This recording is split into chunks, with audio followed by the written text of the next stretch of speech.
Soko nyimbire makayimba ka Luganda akamukwano kamu. Okay. Njagala tubere nze nawe tusanyuke tujaguze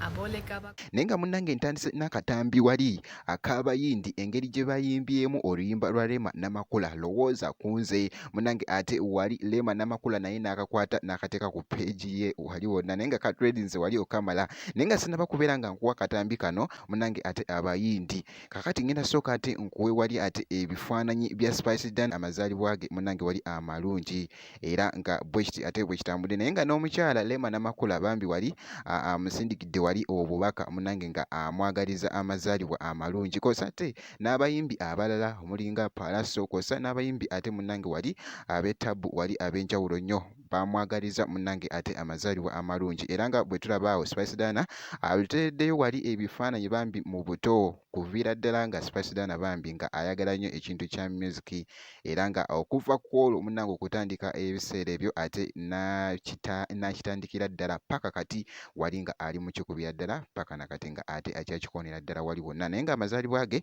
bwe gati munange ate bwe gatambudde wali ebifaananyi bitambulidde ddala wali okamala naye nga munange awo nga nvuddewo ku Spice Dana ate munange nkote akatambi k'abayindi wali engeri gye babadde bayimbamu oluyimba lwa Rema Namakula Lowoza Kunze wali wonna bwe kiti. Soko nyimbire makayimba ka Luganda akamukwano kamu. Okay. Njagala tubere nze nawe tusanyuke tujaguze abole kabakole babi kachipadu kuchika chimukone Lowoza Kunze tunulira nze bakunze nzeka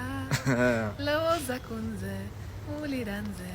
uliza ntenzo para Akatambi kano munange katwedize nnyo wali okamala era nga akatambi kano kafunye million views munange ate ezikunukiriza mu million 2 wali ku TikTok munange kosa ate n'emikutu emirala omulinga YouTube, Facebook akatambi katambulira ddala munange ne katreding wali okamala kakati nno ne mwana muwala Rema Namakula naye n'akakwata munange era kamusanyusizza nnyo okusinziira ate ku bubaka wali bw'atadde ku Facebook account ye kosa ate ne ku Instagram. Lowoza Kunze tunulira nze bakunze nzeka